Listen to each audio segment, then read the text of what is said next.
shortly.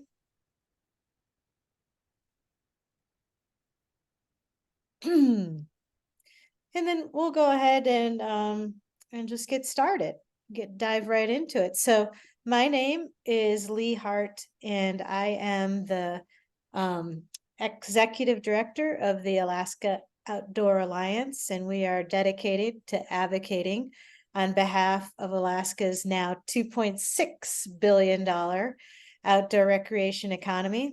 There's been a lot of growth, and so I'm excited to. I think this is a three-peat for Stash.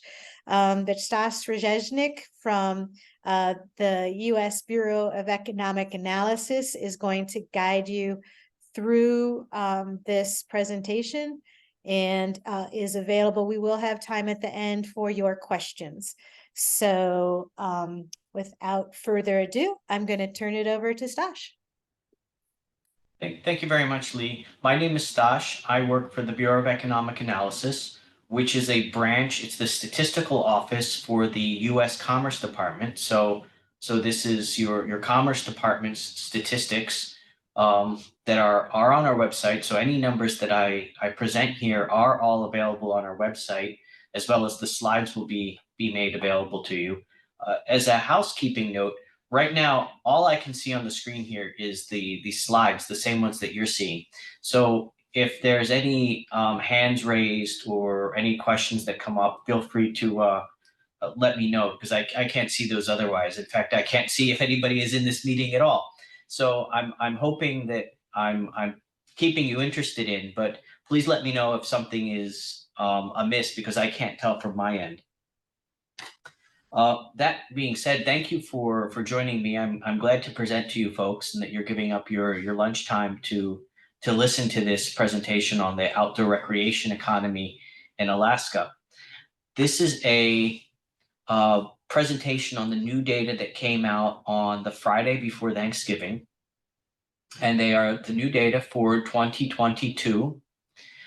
And they are revised. The data set revises the data from 2017 to 2021. So we have a consistent time series of data from 2017 to the most recent data for last calendar year. We lag by 1 year. And one of the things that is of note in this update, and this is an update that incorporates our new comprehensive revision of the US statistics. And when we do a comprehensive revision, we go in and bring in the best possible data that we have from the economic census and some other data sources. The economic census is produced every 5 years, but it's very detailed data. And when that data become available, we bring that in and then recast all of the existing numbers that we have to bring in that most detailed number. It's sort of akin to if you're looking at your household budget and you pull out of your wallet or your pocket, you pull out a fistful of receipts and you go, all right, well, it looks like this is what my spending. I've spent more on fuel, and I had to buy gas and groceries, but it's only a subset of the spending. It's just the receipts that you had in your pocket. And for the comprehensive update, we bring in the full set of data that we have at the detailed level. It's sort of like when you get your bank statement and your credit card statement, and you can really see, oh, all right, this is everything I've spent my money on. That's what we're doing here. So it's a change from the data that we produced in the past, in that it brings in all of that and it recasts some of the levels. And that's sort of maybe some of the housekeeping. Eventually, we will bring in the full series that we had last year that went back to 2012. Next year, we'll have that data set from 2012 to 2023. So this is a little bit of a truncated series for us, but we will bring in the rest of that data. Our estimation of data for outdoor recreation is a top-down approach. We start with the best numbers that we have for the US, and then we allocate those numbers to the states depending on using different data sources that we have. So we start at that US level with really detailed item codes, which are things like fishing equipment and RV manufacturing, really detailed things that people buy and services that people consume. And those things are linked to different activities. So we have sunscreen in there, and we have hiking shoes, and we come up with what the U.S. spending is on those things, and then we say, all right, we need to take this down to the state level, and we use various public and private data sources to take those US numbers and bring them down to the states. And then we start reviewing them and making sure that we haven't missed anything and that we're getting good solid numbers for all of our state constituents. One of the things that differs in our measurement of outdoor recreation from some other things is that we are measuring economic activity, and that means it's measured by the place of production, not where the consumer is located. So some other measurements that you might hear are, well, people spent so many millions of dollars on outdoor apparel or shoes. What we try to do is separate out the economic activity from that's the retailers, the stores economic activity from the economic activity of producing those things. So if we have imported shoes or imported sporting goods, we're going to show those as being produced outside of the United States and not represented in the state numbers or even the US numbers, because they're an imported product, and the workers and the businesses are located outside of the US. For services, those are always shown where they are produced, because there's no distinction between where a service is produced and where it's consumed. It's by nature, it is consumed where it's produced. I don't know if there are any takeout meals that are cross-border between Alaska and Canada, but there are very, very few things that I can think of that would be a service that's not consumed in the same place. Looking at the top line numbers, we saw that the outdoor recreation economy grew faster than the US economy for value added, which is a profit type measure.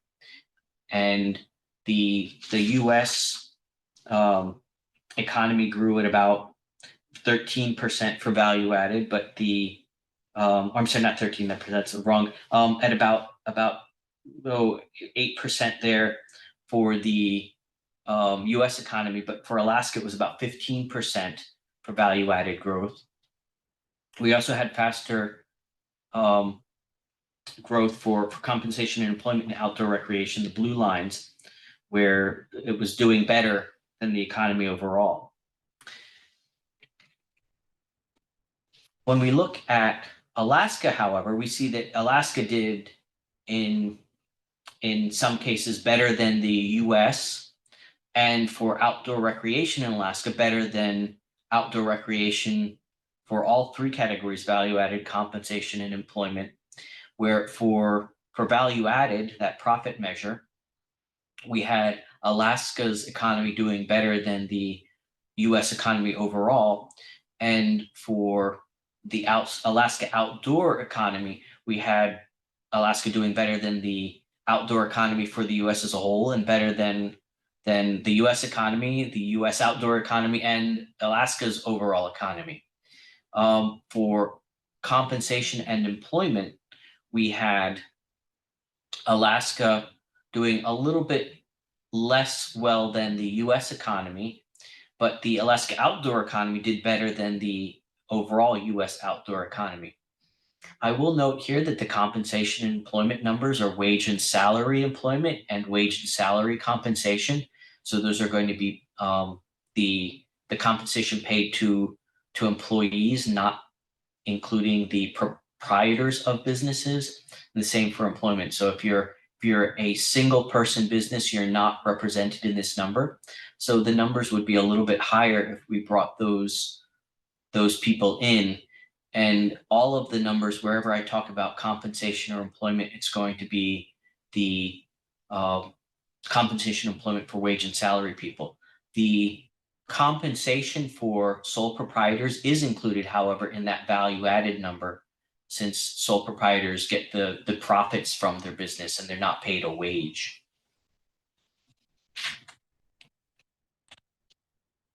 If we look at the distribution of states for outdoor recreation jobs growth in 2022, Alaska is in the top quintile. In fact, it's the second state for outdoor recreation job growth.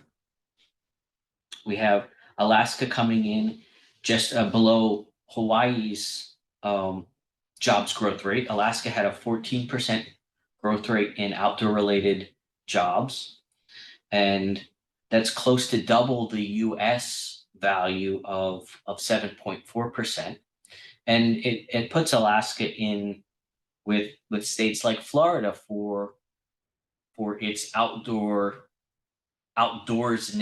for jobs growth. Hawaii was the top state with 18.5%, and like Alaska, Hawaii is a state that is very much dependent on tourism and people visiting the state for outdoor recreation opportunities. Florida is in that bucket also, even though it's quite climatically different and about as far away from Alaska as you can get.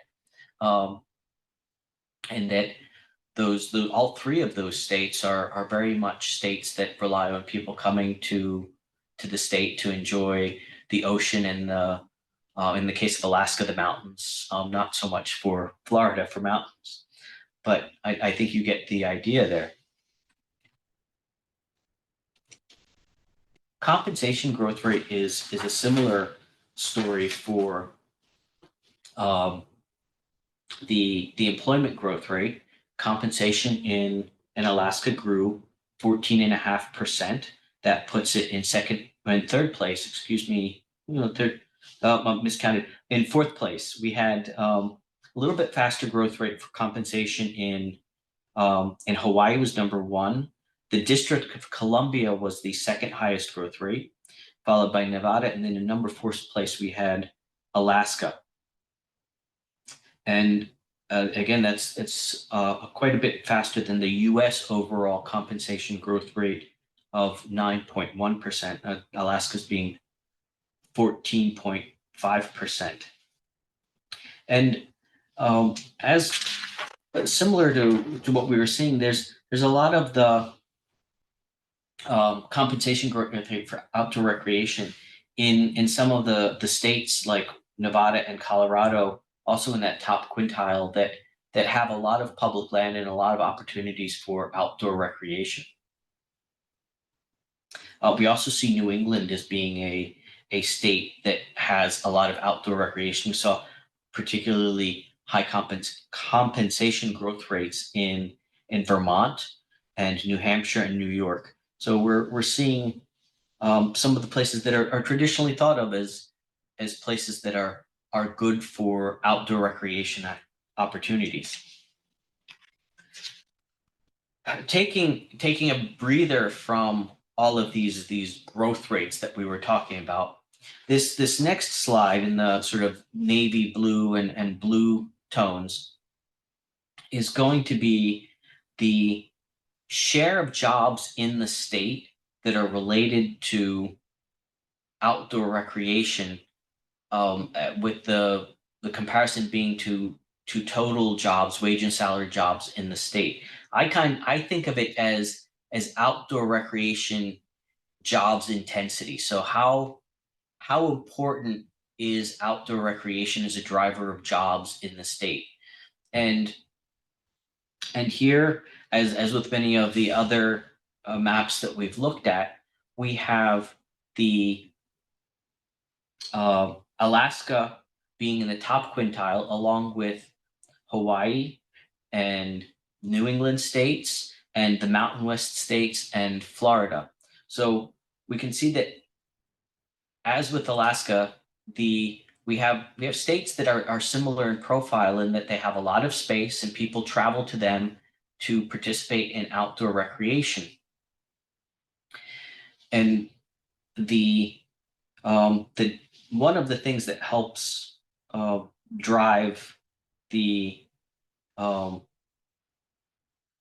the numbers in Alaska is the transportation, which I'll get to in a little bit. But we have Alaska and Hawaii being, among other things, states that are not on the continental U.S. So that helps drive what we're seeing in these state numbers. That just the geography itself is a factor.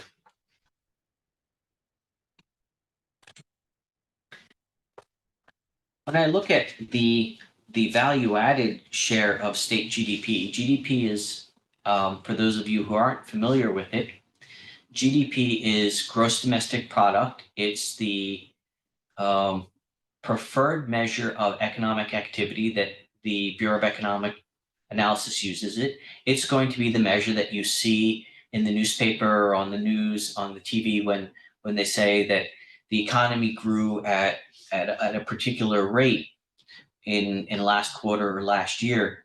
It's a GDP measure. And GDP is a profits type measure. It's measuring sales less the intermediate costs involved in producing something. And that's what the value added measure is also. It's two different words for the same thing.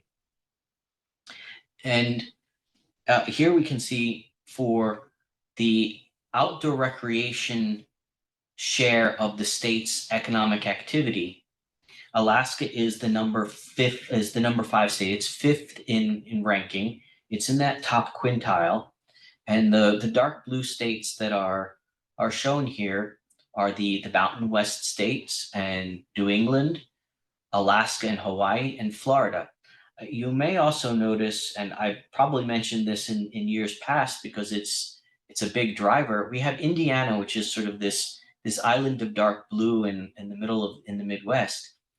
And one of the reasons we have Indiana being so dark blue is Indiana is a large producer of recreational vehicles in the United States. And as I mentioned, even though RVs are used all over the United States, purchased by people all over the United States, they're produced in large measure in Indiana. And we are showing the production of goods where the production takes place, not necessarily or not entirely where they are sold. So that RV is produced in Indiana. They book the profits made from building that RV. It gets shipped to Washington State, and a RV dealer in Washington State will sell it to a resident of Washington State. The RV dealer books the profit they make on that RV. So the amount that they sell the RV for, less the amount of money they paid to Indiana for that RV, and that money gets booked to Washington State. For an activity like RVing, when people take that RV and drive it up to Alaska or have it taken up by ferry to Alaska, they're going to be driving it around. And they're going to be purchasing fuel in Alaska, and so the gas stations in Alaska are going to be making some profit from that gas station, that sale of gasoline, and we're going to be booking that profit from the gas station in Alaska. And when they pay any sort of fees for at a campground for parking that RV in Alaska, that's going to be booked in Alaska. The repairs, if they damage a tire and they need to get their tire changed up in Alaska, that's going to be a repair service that's going to be booked in Alaska for the RV industry. So that's a walkthrough of how we are measuring these profits. And Alaska has quite a share for its as a share of its state economy related to outdoor recreation here, 4%. Which comes after Hawaii, Vermont, Montana, and Wyoming. So those Mountain West states are strong in that also. This might be a good place to stop and see if there are any questions that have come up in the chat, or if I've lost anyone. I don't see any questions in the chat, Stash, but if anybody Okay. online has a question, just go ahead and unmute and ask, or otherwise we'll just continue. Thank you. So this finishes our map. So if you've had quite enough of maps, this is the end of them. I'd like to start sort of turning to talk about the composition of economic activity for outdoor recreation in Alaska and how it compares to the United States as a whole. In years past, I've spent more time talking about our definitions of outdoor recreation. Now, especially when it was the outdoor recreation accounts were just coming out, and sort of how we define things was maybe more of an unknown. And I'll briefly go over this here. We have three big buckets that we put outdoor recreation into in our accounting. The first category is at the top. There is gray. It's other I'm sorry. Let's start off with these orders are by rank, but let's start with the gray at the top. Other outdoor recreation. Other outdoor recreation is what one person described to me as outsidey activities. So these are going to be things like festivals and concerts that are held in outdoor venues. It's going to include things like gardening. It's going to be the things that are a little bit maybe closer to home and a little bit less intense than what most people think of as outdoor recreation activities. And at the US level, this was 20% of outdoor recreation value added. So 20% of profits from outdoor recreation activities came from these outsidey types of activities. At the US level, the orange bar is conventional outdoor recreation. These are the outdoorsy things. This is where we find activities like snow sports and camping and hiking and hunting and shooting and trapping. These are the sort of very tourism brochure types of things that you're going to see. And at the US level, this was 34% of outdoor recreation profits. The largest piece at the US level is the blue bar, which is supporting outdoor recreation. This is going to be construction activities related to outdoor recreation, so the building of facilities.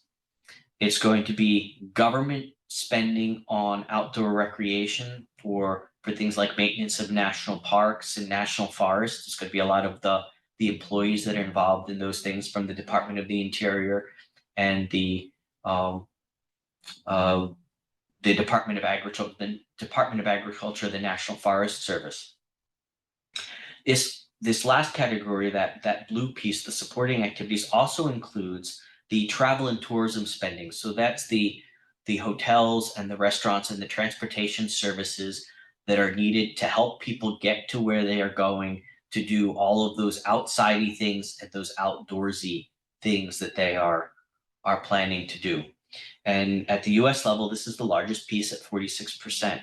When we look at Alaska, that supporting activity piece becomes much larger. It's 71% of outdoor recreation in Alaska. And the outdoors part, the conventional outdoor recreation in orange, is 16%, and the other outdoor recreation is 13%. So we really see that the share for Alaska is heavily tipped towards that supporting service, the providing services to the visitors who are coming to the state to engage in outdoor recreation.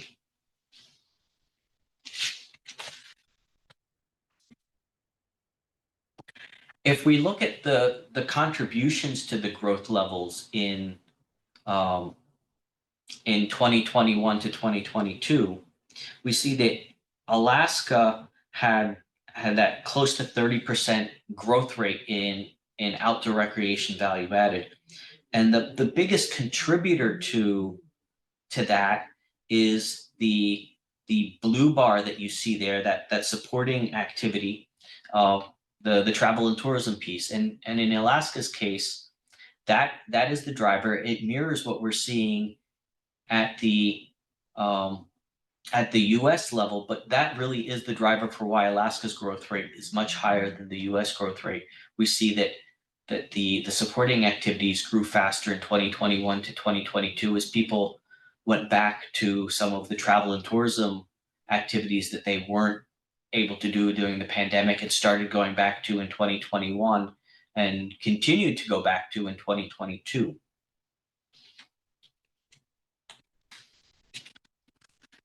If I look at the growth rate for some of our selected outdoor conventional activities, so these are the very outdoorsy sorts of things that we think of, the fastest growth rates that we saw in Alaska were for snow activities. And in Alaska, snow activities grew a little bit less fast than at the US level, but we still saw very high growth for snow activities. We also saw strong growth rates in RVing. And as I mentioned, the RVing in Alaska is going to include not a lot of RV manufacturing, because that doesn't take place a lot in Alaska, but we do include for Alaska things like RV parks and services to RVs that are used, as well as sales of RVs and RV equipment in the state to people who are either residents or visiting, because the retail profits are booked where the retailer is located, even if the cost of the things that are being sold are not included in the state. Followed, we had high growth rates for motorcycling and ATVing, followed by hunting, shooting, trapping, and then boating and fishing. And these are the growth rates. If I were flipping these around to show you the size of these activities, the order would have been that the largest activity in just total dollars, or in total in value added and profits, is going to be that boating and fishing number that's all the way over on the right side, would have been on the left for the largest activity in size, followed by RVing, and then snow activities, hunting, shooting, trapping, and then motorcycling and ATVing would have been the sixth activity. And I'll show you where you can get that size, that ranking by dollar value size shortly. It's up on our website in a really good format for you to download and use. And the slide here that we're shifting to is going from those activities to looking at what the industries are that are contributing to outdoor recreation in Alaska in 2022. And in many ways, Alaska is unique here. We can see that Alaska is quite different from the US average, where the largest category for the United States is that orange bar on the left, or orange bar, that orange slice of pie on the left for the United States. I'm sorry, not the orange, the blue. Retail trade for the US is the largest industry definition contributor to outdoor recreation. And that's 27% of outdoor recreation profits come from retail trade for the US as a whole.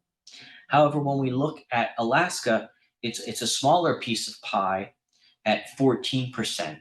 And I'm sure you folks would be able to tell me better about exactly how you are doing your shopping, but I'm guessing that if you're doing shopping, a lot of it is probably online, or you're ordering things to be shipped to you. And in those cases, the retailer might not be in Alaska.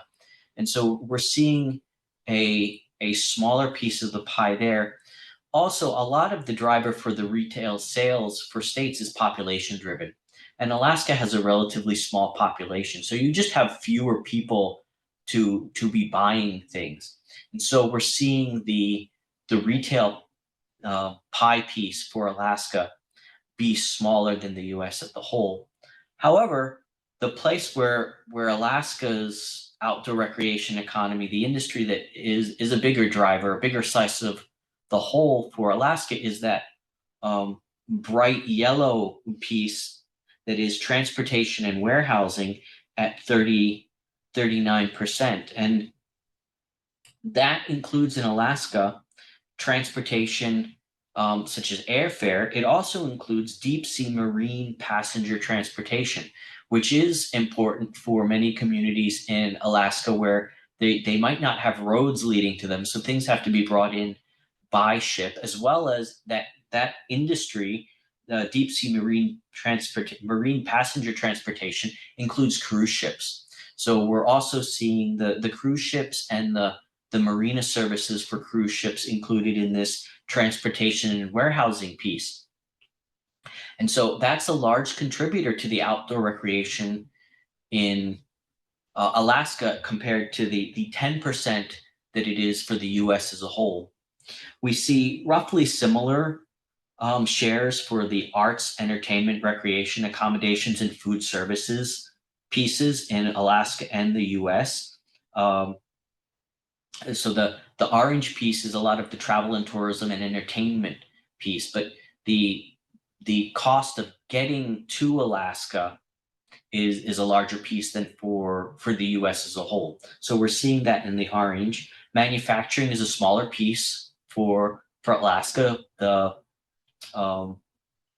US has 14% of outdoor recreation is in manufacturing. And those are products that are made in the US. Because as I said, the things that are manufactured outside the US are not in scope for this.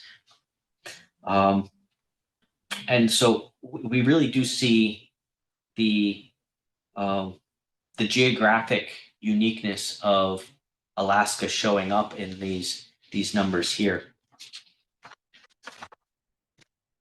The next slide is the contributions to the growth from 2021 to 2022 and which industries are, we looked at the sizes of those industries, but now we're asking ourselves, well, which industries were really growing fast and contributing to the high growth rate we saw for Alaska? And just as the transportation and warehousing piece of the pie was large for Alaska, it is also the driver of costs here.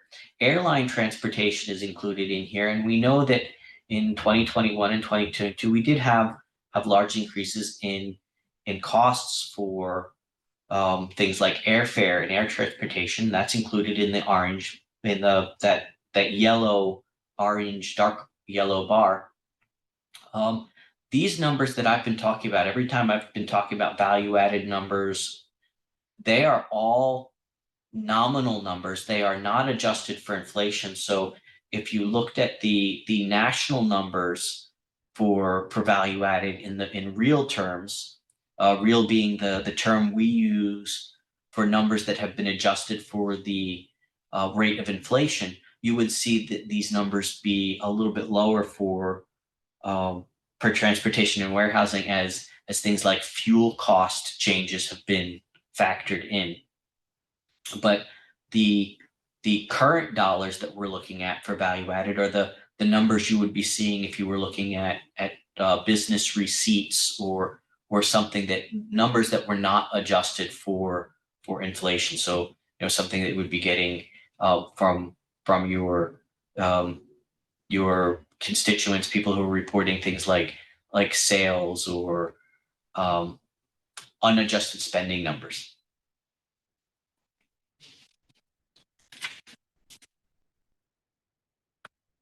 And I'm getting close to the end here. I want to be I want to be respectful of your time and leave some time for questions at the end.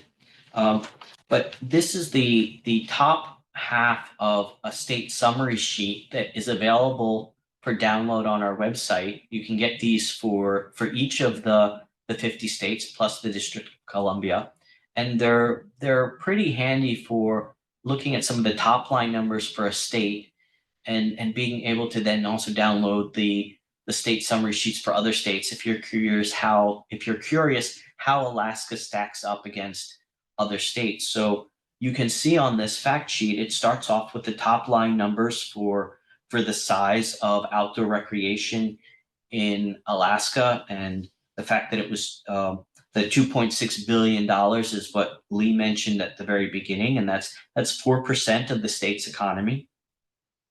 We also have the employment and compensation numbers, and the total number of jobs, and the percent of the state shown here, really handy. And then we have the top activities in the state ranked by value added by that profits measure.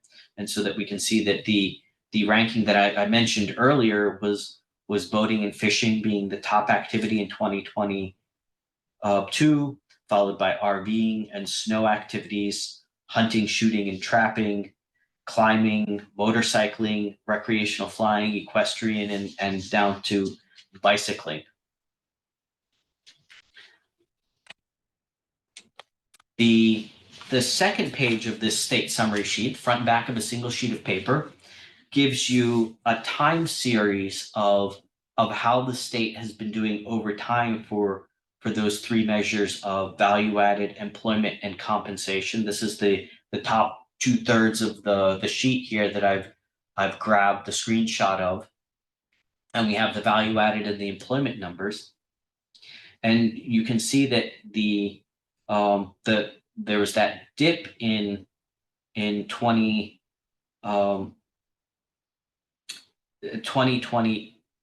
for the pandemic, and then the rebound in Alaska's employment, in value added and employment. We saw that rebound from 2020 to 2021, and then 2022. And one thing I should mention here, that these lines are the growth rate. So I know something that is sometimes confusing about that line chart is people like to think the line chart is the sort of the value, and when we're seeing for Alaska for value added, you see at from 2021 to 2022, the line goes down, and it's not. We don't want to say that is not that outdoor recreation spending in Alaska went down. The growth rate went down, but it was still growing at a very, very fast rate for Alaska. For that growth rate is just a hair below 30%, 29.5% in Alaska, and that's down from the growth rate immediately following the pandemic in 2020, as people were really racing out to get outside and do things after being indoors for over a year. So just keep that in mind when you're looking at this. That's not a decline; it's a decline in the growth rate. So if that bar is above 0, then you're good. You're growing. It's just that we're not growing as fast. And then you can see the dotted orange line there is what the U.S. was doing. So we also saw that deceleration in growth from 2021 to 2022 at the U.S. level. And that is the end of my slides. I want to end with the email address where I can be reached at. There's a phone number where you can reach me also. I try to get back to you in about a day or so. So if you have any questions, if you think of them later, please feel free to contact me.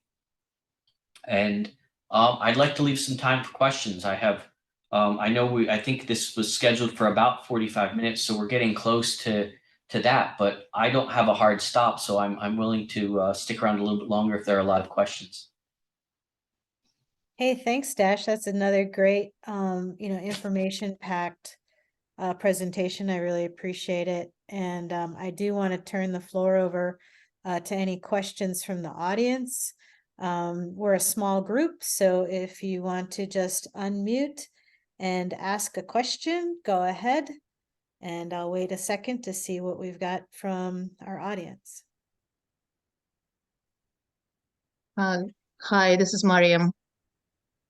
Maybe I missed it, Stash, but I'm wondering what are the other outdoor recreation activities? So there was supporting, conventional, and there was other, and I think I missed your definition on that. Sure. Yeah. So on our website,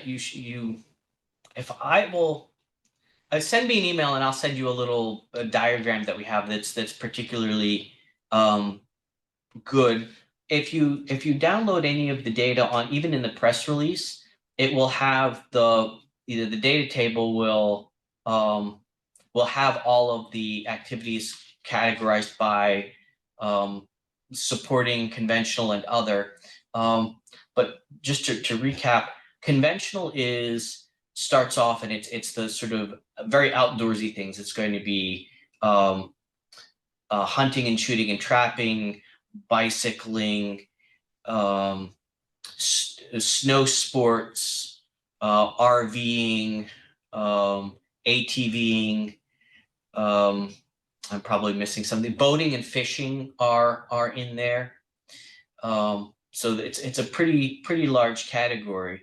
The other outdoor recreation activities are going to be things that are done outside. As I said, one person gave me the definition of outsidey. It's going to be going to the beach. It's going to be going to concerts and outdoor festivals. Amusement parks are going to be in there, along with field sports. So things like soccer, anything that you play in a big grassy field. And then tennis and golf are going to be in other outdoor recreation. So tennis clubs and golf clubs are in other outdoor recreation. And then supporting is going to be the travel and tourism piece for any activity that you're participating in. If you have hotel and travel expenses, that's going to be in supporting, along with government and construction. Stash, I have a question in that supporting category. When you're talking about government services to, provide that outdoor experience, how deep does that go? Just generally speaking, without going down a rabbit hole, but I'm wondering, does it include things like that you need to sustain those environments, like wildlife biologists and landscape architects, or where's the cutoff for when it's considered, part of that maintenance of outdoor experiences? It's not going to go down that deep into the wildlife biologists. If you're a government wildlife biologist, you're going to be included in there because you're employed by the Park Service or the Forest Service. For sort of private wildlife biologists, that's not a sort of supporting activity. In our supporting activities, it's going to be the hotels, the restaurants, the airfare, and the water passenger fare that you need to get to Alaska, and it's going to be the shopping on souvenirs and incidentals, the tourist shopping, souvenir shopping that you have for visitors. That's all going to be in supporting activities. For things like people who are doing professional services for something like providing classes and education, those are going to be included in our account. So like if you think about like all the ski instructors and guides, those are going to be included, but they tend to be scattered about a little bit depending on how they're classified and who they're working for. So if you are a fishing guide who's employed by fishing outfitter, you're included in the outfitter, and whether the outfitter reports themselves as a hotel or as a guided tour company is going to sort of depend on where they're in our data, because we are at the very end, we are dependent on how people report themselves in the statistics. So if you're filling out a form and you check off that you are a hotel, then we're going to see you as a hotel. If you check off a box and say that you are a guided tour company, then you're in a different category. And we're saying that you are in that other outdoor recreation, because guided tours and package tours are in other, but hotels are in supporting. So there's some extent to how different respondents check themselves off and how they are reported in the data. Does that answer the question, or did I go down too much of a... Yes, thank you very much. Are there other questions out there?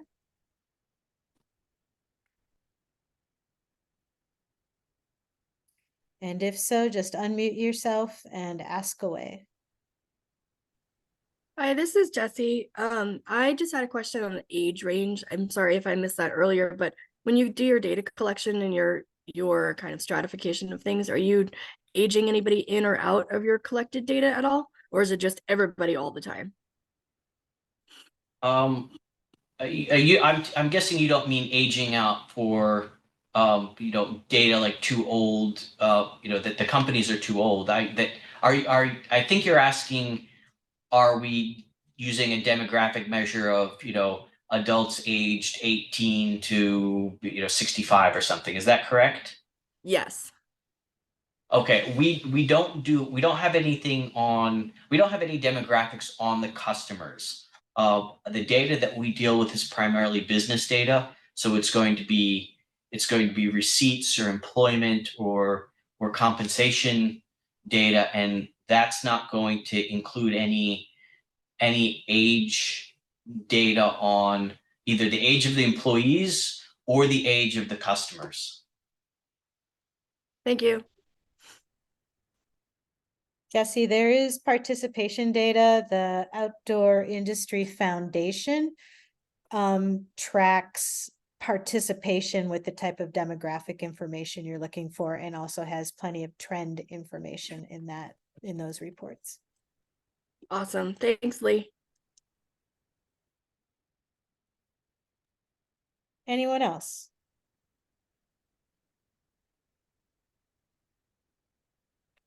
I will quickly throw out that we were talking about trends. We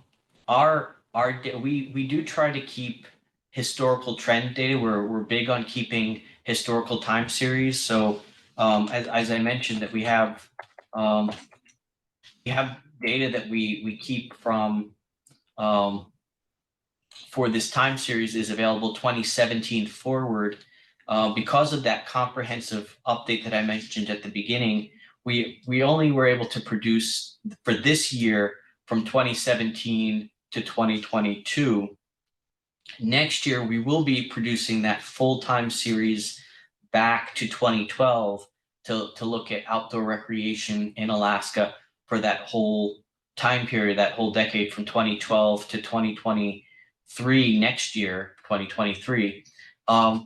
And the other thing to keep in mind with our statistics, when you look at any of our industry numbers, sort of when I'm talking about the retail trade sector, or the arts and entertainment sector, the detail that we have here is consistent with all of the other data that we produce for the state or the US as a whole, or even down to county level for things like by these definitions. So the codes that we use and even the descriptions are going to be consistent across all of the data that we produce at this industry level. So it's going to be very easy if you wanted to compare the outdoor recreation economy to the other industry sectors in Alaska or to the US or other states.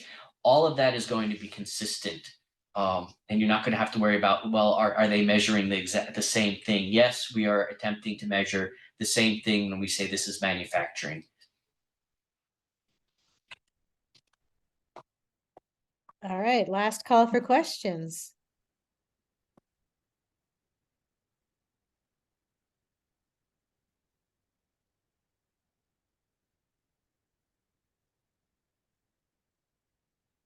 All right, well, hearing none, I'm going to say thanks to everyone who attended. We'll make these slides available to you in the AOA website. And you have chat. Stash, could you put up your contact information, that last slide again, and people can see how to get in touch with you if they have specific questions. And thanks again. And we have a happy holidays to everyone, and we look forward to next year holiday season and even more data. Thank you to you both. Thanks, Lee. Thanks.